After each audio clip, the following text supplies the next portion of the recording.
चलिए बच्चों, अब देते हैं 17.3। अब तक आपको डायरेक्ट एक्स आई और एफ आई मिल जाता है। अब आपको प्रश्न मिलेगा वर्ग, यानी आपको मिलेगी वर्गीकृत बारंबारता बंटन। इसमें क्या करना था, इसमें एक्स आई का मान हमें मिलता नहीं है, वर्गीय, यानी 0 से 10, 10 से 20, 20 से और 30। एक्स आई होता है आपका मध्य मान। किसरी कैसे निकालते हैं, ये जो आपकी सीमा होती है इसको बोलते हैं हम लोग निम्न सीमा। ये आती है आपकी उच्च सीमा। और इसका जो एक्स आई मध्य मान निकालते हैं, इन दोनों सीमाओं को जोड़ क्या करते हैं, आधा कर। जैसे 40 और 50 हो गए 90 तो आधा किया 45, 30 और 40 हो गए 70 तो आधा किया 35, और 20 और 30 को जोड़ा तो हो गया आपके 50, आधा किया तो 25। एफ आई का मान आपको क्वेश्चन में दे रखा है। अब जब एक्स आई मिलेगा तो उसके बाद जो पहले वाला प्रश्न था उसी प्रकार से चलेंगे हम लोग। एफ आई एक्स आई है ना, क्या करेंगे, 9 को 5 से गुणा किया 45, 15 को 12 से गुणा किया 180, इनको आपस में गुणा करके ये मान आपको निकालना है। और सिग्मा एफ एन इनकी टोटलिंग कैसे करोगे, क्या सर 2 को 1 को इधर इसके पास भेज दो, 1 यहाँ शिफ्ट कर देना, ये 10 बन जाएंगे, ये बन जाएंगे 15, तो यहाँ कितने बचेंगे, 10 ही बचेंगे। तो 15 और 15 30, 30 और 10 40, 40 और 10 50, और 50 और 10 60। अब इनकी टोटलिंग करनी है आपको। इनकी जब आप टोटलिंग करोगे कि सिग्मा एफ आई एक्स आई का मान है और सिग्मा मूल्य इसकी टोटलिंग करनी है, तो टोटलिंग आ गई 1580। अब देखते हैं सूत्र, एक्स बार बराबर सिग्मा एफ आई एक्स आई बटा सिग्मा एफ आई। तो एक्स बराबर कितना मान मिला इसका, सिग्मा एफ एक्स का सर 1580 और सिग्मा एफ आई का मान 60। दोनों मान आप यहाँ रख दीजिए। 1 0 से 1 0 गया, 6 का भाग देना है इसमें, तो 6 दूनी 12, पीछे बचेंगे 3, और उतारो गांठ कितने जाएंगे 38, 38 में 6 का भाग इधर जाएगा, सर 6 छंगे 36, यानी भाग गया 6 बार, सर भाग चला गया हमारा 6 बार। 38 में 36 जाएंगे, पीछे बचेंगे 2, जब आप पॉइंट लगाओ तो कितना जाएगा आपका 0, यानी 20। 20 में 6 का भाग 6 3 18, 3 बार गया, फिर 2 बचेंगे, तो यानी कि भाग 3 बार कंटिन्यू जाता रहेगा, यानी कि 26.33 हमारा आंसर। अब हम बात करेंगे कल्पित माध्य विधि की। कल्पित माध्य में 2 प्रकार की होती है। एक तो होती है आपकी विचलन विधि, और सेकंड होती है आपकी पद विचलन विधि। दोनों को जनरली क्या बोलते हैं हम लोग, कल्पित माध्य विधि बोलते हैं। इस विधि में क्या करेंगे, इस विधि का सूत्र होता है हमारा एक्स बार बराबर A plus sigma F I D I बटा सिग्मा एफ आई। कसरी डी आई नया क्या है, तो डी आई का मान होता है हमारा डी आई बराबर एक्स आई माइनस ए। जिस x को आप कल्पित माध्य मानते हो तो सभी एक्स आई में से, यानी x में से क्या करना आपको कल्पित माध्य घटाना, तो जो मान लो हम क्या बोलेंगे डी आई, और डी आई को फिर किससे गुणा करना हमें एफ आई से, और जब एफ आई डी आई गुणा उसकी जोड़ करके हम सिग्मा एफ आई क्या दे देंगे, भाग दे देंगे। तो ये तो विधि हमारी विचलन विधि। दूसरी है पद विचलन, इसका सूत्र होता है एक्स बार बराबर A plus sigma F I U I बटा sigma F I into H. कि सर यहाँ यू आई क्या है, तो यू आई होता है आपका एक्स आई माइनस ए बटा एच। यानी तरीका वही है, एक्स आई में से ए यहाँ भी घटा रहे थे, एक्स आई में से ए यहाँ भी घटा रहे, लेकिन यहाँ हम लोग क्या कर रहे हैं, जो वर्ग अंतराल है वर्ग का, उससे क्या दे रहे हैं हम लोग, भाग दे रहे हैं। तो यहाँ जो भाग दे रहे हैं तो वापस यहाँ क्या कर रहे हैं, गुणा कर रहे हैं। इसका हम लोग दोनों में कोई खास डिफरेंस नहीं है। तो सर तो फिर ये विधि कब काम में लेनी, ये विधि कब काम में लेनी, ये विधि तभी काम आएगी जब आपका एच का मान बराबर हो सभी में, यानी जो आपका वर्ग अंतराल है वो सब के लिए क्या हो, समान हो। तो कौन सी विधि लगेगी, पद विचलन विधि, जिसको जनरली हम लोग शॉर्ट भाषा में बोलते हैं यूआई विधि या फिर पद विचलन विधि। ये वर्ग अंतराल अगर समान हो तो ही लगेगी, अन्यथा ये विधि काम नहीं करेगी। कि सर विचलन विधि वैसे तो हम लोग पद विचलन जब लागू नहीं होती तो क्या कौन सी काम लेते हैं, विचलन विधि काम लेते हैं। इसको जब अंतर बराबर हो तो भी काम में लिया, जैसा जब अंतर बराबर नहीं हो तो भी काम में ले। सर सिंपल कौन सी, आंकड़े जो हल करने का तरीका वो इससे सिंपल होता है, तो हम कोशिश करेंगे इससे हल करने की। जब अंतराल बराबर मिलेगा ही नहीं तो कौन सी विधि लगा देंगे। अब दूसरी बात, इस पर एग्जाम में क्या हुआ, एग्जाम में केवल आपसे पूछा है कि कल्पित माध्य विधि से, तो आप दोनों में से कोई एक लगा सकते हो, आप कोई मना करना नहीं। फिर देखना आपको वर्ग अंतराल समान है या नहीं, अगर बराबर है तो ये विधि लगाएंगे, और बराबर नहीं है तो ये लगाएंगे। और प्रश्न में पर्टिकुलर आपसे यही पूछा कि विचलन विधि से ही हल कीजिए, तो फिर आपको विचलन विधि ही लगानी है, ना कि पद विचलन विधि। और प्रश्न में पर्टिकुलर पूछा कि पद विचलन विधि से हल करो, तो आप पद विचलन से हल करो, विचलन विधि नहीं लगाओगे। कि सर एग्जाम में केवल सिंपल पूछा कि समांतर माध्य ज्ञात कीजिए, समांतर माध्य भी ज्ञात कीजिए, तो हमें कौन सी विधि लगानी चाहिए?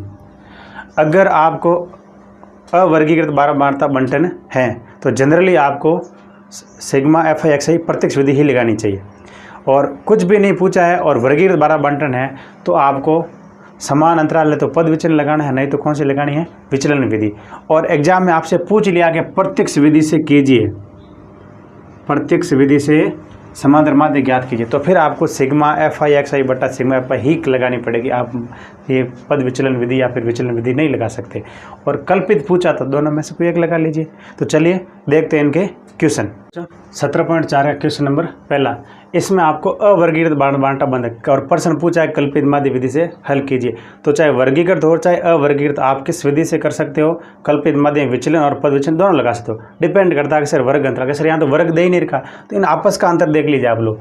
यहाँ अंतर 20 का है, यहाँ 40 का है, यहाँ 40 का, यहाँ 20 का, इसका मतलब सब में अंतराल बराबर नहीं है। इसका मतलब पद विचलन विधि लागू नहीं होगी, ये 100%। तो फिर बची कौन सी? कि सर विचलन विधि, नाम कौन सी लगाएंगे? डी आई विचलन विधि। इसमें सर ए क्या है कि सर कल्पित माध्य, कल्पित माध्य एक्स आई मान में से किसी एक को मान होता है। वैसे तो गणित ही नहीं सर बीच वाली संख्या माननी चाहिए, लेकिन हम लोग बीच वाली संख्या इसलिए नहीं मजा। अगर माना मैंने 900 माना तो एक्स आई में से 900 यानी 800 में से अगर मैं 900 घटाऊँ तो माइनस का 100 बचेगा। और माइनस को जब आप गुणा करो तो यहाँ कुछ मान माइनस के मिलेंगे, कुछ क्या मिलेंगे? प्लस के। उससे बच्चे क्या करते हैं एग्जाम में माइनस प्लस में से कुछ गलती कर लेते हैं। तो इससे सबसे अच्छा माइनस प्लस से बच्चे ने कहा कि सर आप सबसे पहले मान को क्या मान लो? कल्पित माध्य मान के। सर इससे क्या होगा? इससे आपको एक फायदा ये हो जाएगा कि माइनस नहीं मिलेगा, पर दूसरा नुकसान थोड़ा ये है कि आपको यहाँ जो अंक है टोटली मिलेगी थोड़ी बड़ी मिल जाएगी, बस ये है। तो अब दोनों में से कोई एक फायदा लेना चाहो तो एक नुकसान तो हो गया होगा। तो इसमें है कि आप माइनस वाले झंझट से छुटकारा पा लोगे। तो एक्स आई का माने ए, इसको मान लिया मैंने कल्पित माने किसको? 800 को। आप इसमें से किसी को भी मान सकते हो, कोई दिक्कत है नहीं है। हाँ ये श्योर है कि इसका आंसर किसके बीच में होगा? कि सर 800 से लेकर 1000 के बीच में होगा, ये लगभग अब कहीं भी हो सकता है। तो एक्स आई ए का मान हमने कितना माना? तो आप लिख दीजिए 800। अब एक्स आई 800 में से 800 गया 0, 820 में से 800 गया बचा 20, 860 में 800 घटाओ कितने बचेंगे आपके पास में? 60। 900 में से 800 घटाओ तो बचेंगे आपके पास में 100, और 920 में घटाओगे 800 तो 120, और 980 में से 800 घटाओगे तो आपके पास बचेंगे 180, और 1000 में से आप 800 घटाओगे कितने बचेंगे आपके पास में? 200। अब क्या करना आपको? कैसर एफ आई डी आई, यानी इस एफ आई को अब किससे गुणा करना है? डी आई से। तो एफ आई और डी आई को गुणा करके जब हमने इसकी टोटलिंग की तो इसकी टोटलिंग आई 9120। हमने कल भी किसको माना था? कि सर 800 को। तो कौन सी विधि है? विचलन विधि लगाए हम लोग, तो विचलन विधि से, विचलन विधि से समांतर माध्य एक्स बराबर सूत्र क्या होता है? कि sir A plus sigma F I D I बटा सिग्मा एफ आई। ए का मान कितना माना हमने? 800। सिग्मा एफ आई डी का मान कितना है? सर 9120। तो लीजिए 9120 बटा सिग्मा एफ आई का मान कितना है? कि 100। 1 0 से 1 0 1 0 का पॉइंट लगे यहाँ पर, यानी आंसर कितना आया? कि सर 800 प्लस 91.2 हमारा आंसर हो गया 891.2। अब क्या सर अगर हम कल्पित माध्य ए अगर 900 को मान लें तो क्या फर्क है? उत्तर में कोई फर्क नहीं आएगा, आंसर 891.2 ही आएगा। आप किसी भी दे, बस यही होगा कि जब आप इसको मानो तो कुछ मान प्लस में मिलेंगे और कुछ माइनस में। ये वाला मान आपको क्या मिलेगा? छोटा मिलेगा। इसका मतलब अगर माना कि आपने 900 मान लिया इसको, तो 8 से में कुछ संख्या माइनस क्या आएगी जो कम हो जाएगी वापस 8 पॉइंट समथिंग 8.20। तो आप 891 में से घट के 900 में से घट के बच जाएगी। आंसर आपका यही रहने वाला है। ठीक है, चलिए बच्चों, अब समांतरवादी में लास्ट विधि बचती है हमारी कल्पित माध्य विधि, और वो भी पद विचलन विधि से कैसे हल करते हैं वो प्रश्न देखते हैं। तो इसमें आपको एक तो वर्ग दे रखा होता है प्रश्न में, एक एफ आई एक्स आई हम लोग खुद ज्ञात करते हैं। तो समांतर माध्य में जब भी आपको वर्ग मिले तो आपको मध्य मान तो निकालना ही पड़ेगा। मध्य मान कैसे कि सर निम्न सीमा उस सीमा को जोड़ क्या कर दो? आधा। तो 10 0 और 10 का आधा, 0 10 को जोड़ा दोगे 10, आधा किया तो 5, 30 का आधा 15, 50 का आधा 25, 70 का आधा 35 और 90 का आधा 45। अब एफ आई आपको दे रखा सिग्मा एफ आई आपने ज्ञात कर लिया कैसे कि सर 13 और 7 हो गए 20 और 6 और 4 10 यानी कि 30 और ये 10 कितने हो गए 40। अब आपको क्या निकालना है कि सर यू आई का सूत्र होता है आपके पास में एक्स आई माइनस ए बटा एच। इस प्रश्न में पूछा आपको कि कल्पित माध्य 25 मान के ज्ञात कीजिए। पहले हम लोग पहले वाले को मान के देखते हैं, 25 से करेंगे लेकिन एक बार 5 से देखते हैं कि मैंने किसको माना 5 को। तो अगर मैं यहाँ 5 रखूँगा यानी 5 में से 5 का है 0, एच का मान यानी इसका वर्ग अंतराल सबका गैप कितना है या फिर किसी का देख लो आप समय बराबरी मिलेगा तभी लागू हो गई, नहीं तो लागू हो गई नहीं पद विचलन विधि। एच का मान यहाँ कितना है कि सर एच का मान है हमारे यहाँ पर 10 है, वर्ग अंतराल है, वर्ग के मध्य का जो गैप है उसको बोलते हैं वर्ग। उच्च सीमा माइनस निम्न सीमा। तो 0 में जब आप 10 का भाग दोगे तो आंसर आएगा आपका 0। अब 15 में से आप लोग यहाँ 5 घटाओगे तो बीच बचेंगे 10 और 10 में 10 का भाग जाएगा एक और। 25 में से 5 घटाएंगे तो बचेंगे 20 और 20 में 10 का भाग दोगे तो 2।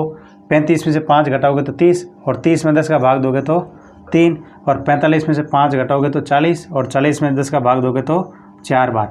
इसका मतलब ये हुआ कि जब आपको प्रश्न में पर्टिकुलर नहीं पूछा कि आप इसको कल्पित माध्य मानना, तो जब आप पद विचलन पहले को क्या माने कल्पित और आंखें बंद करके उस सीध वाले को 0 1 2 3 4 5 जितना तक गिनती आती है गिनती लिख दीजिए, चाहे कैसा भी प्रश्न हो। अगर आप पद विचलन विधि लगा रहे हो तो 0 फिर डिपेंड फिर उसके बाद 1 2 3 4 चाहे कुछ भी वर्ग अंतराल हो, अगर माना 15 हो चाहे 20 हो वर्ग, उसका आंसर हमेशा यही रहेगा 0 1 2 3।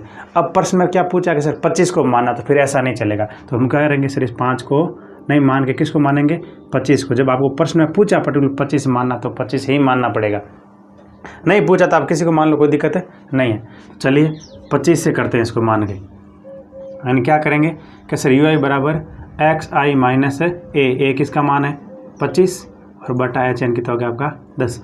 इसके लिए भी सीधी रही है कि जिसको आपने कल्पित माध्य माना वो मान क्या होगा 0, उसके बाद गिनती लीजिए आप प्लस में 1 और 2 और विपरीत चलेंगे वापस तो -1 और -2। सर कैसा है देखते हैं।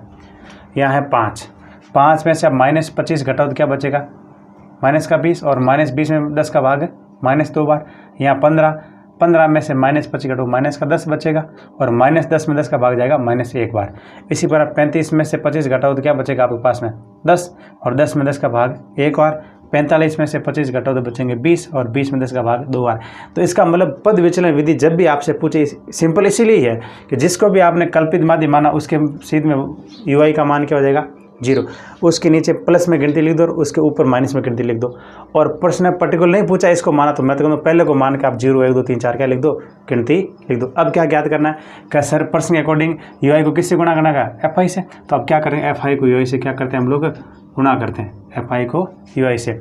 6 को -2 से गुणा किया तो माइनस का 12, 10 को -1 से गुणा किया तो माइनस का 10 और 13 को 0 से गुणा किया तो 0, 7 को 1 से गुणा किया 7 और 4 को 2 से गुणा किया 8। प्लस वाले को अलग जोड़ दो माइनस वाला अलग जोड़ दो, नहीं तो जाएंगे आपके माइनस के 22 और 7 और 8 के आएंगे प्लस के 15। ज्ञात क्या करना आपको सिग्मा एफ आई यू आई -22 और +15 कितने बचेंगे माइनस के 7। अब देख बात करते हैं सूत्र की। सूत्र क्या कहता है समांतर माध्य का कि सर एक्स बार बराबर A plus sigma F I U I बटा सिग्मा एफ आई गुणा एच। यहाँ हम लोग एच का भाग देते तो वापस यहाँ से गुणा कर देते हैं। ए का मान क्या माना भाई हमने कि सर ए बराबर 25 माना नहीं, यहाँ प्रश्न में देर का, जब प्रश्न में नहीं देखा तब हम लोग मानते हैं। अब ए का मान रखोगे तो एक्स बराबर ए का मान हो गया 25, सिग्मा एफ आई यू का मान आपके पास में है -7, तो यहाँ आप रखोगे -7। एफ आई का मान कितना सिग्मा एफ आई का कि सर 40, ये लो 40 और एच का मान कितना है 10, 0 से 0 कट गया, क्या बचा कि सर 25 - 7 बटा 4। 25 4 का भाग 7 में 4 एकम 4, पीछे बचेंगे 3 पॉइंट लगो तो क्या बन जाएगा 30, 7 चौक 28, 30 में से 28 जाएंगे पीछे बचेंगे 2 पॉइंट लगा दोगे 20, 20 में 4 का भाग जाएगा 65, 1 पॉइंट पे। कैसे सर पॉइंट वाला तो घटाना नहीं आता, चलिए पॉइंट वाला कैसे घटाते हैं। 25 में से क्या घटाना है कि सर 1.75 घटाना, तो जितने अंक उतने 0 लगा। पॉइंटों में जोड़ बाकी करें, ध्यान रखना कि पॉइंट हमेशा एक सीध में रहता है। अब 10 में से 5 आएंगे तो बचेंगे 5, यहाँ 10 एक उधार दे दिया तो बचे 9, 9 में से 7 गए पीछे बचे 2, एक उधार दे दिया, यहाँ कितने बच गए थे 4, 4 में से एक गया तो 3 और 2 है ना, उत्तर आ गया हमारा 23.25। तो हमारा आंसर हो गया 23.25। तो देखिए बच्चों, जब भी एग्जाम में सिंपल पूछ ले समांतर माध्य ज्ञात कीजिए, कोई विधि नहीं पूछी है तो आपको हमेशा कौन सी विधि लगानी है, पद विचलन विधि ही लगानी है। विधि फेल कहाँ होगी, जब आपको वर्ग नहीं मिलेगा और केवल क्या मिल जाए, एक्स आई मिल जाए, और उसके मध्य का अगर जब अंतराल बराबर नहीं मिले तो फिर विधि फेल हो जाएगी। कैसे डायरेक्ट ऐसा मान मिले कि जैसे माना कि प्रश्न में सर वर्ग नहीं दे रखा, केवल एक्स आई का मान दे रखा, तो क्या विधि लगा सकते, बिल्कुल लगा सकते। कैसे कैसे नहीं, सबका मध्य गैप कितना है 10-10 है, तो इसका मतलब अंतराल बराबर है, तो आप यहाँ डायरेक्टली क्या कर सकते हो, पद विचलन विधि लगा सकते हो। अगर अंतर बराबर नहीं हो तो फिर ये विधि नहीं लगेगी, फिर आप कौन सी लगा सकते हो, विचलन लगा सकते हो, फिर प्रत्यक्ष विधि लगा सकते हो। अगले वीडियो में हम पढ़ेंगे माध्यक और बहुलक। अगर हमारा वीडियो आपको अच्छा लगा तो लाइक कीजिए, शेयर कीजिए, और अगले वीडियो में आपको कौन सा टॉपिक पढ़ना वो कमेंट बॉक्स में ज़रूर बताइए। Thank you.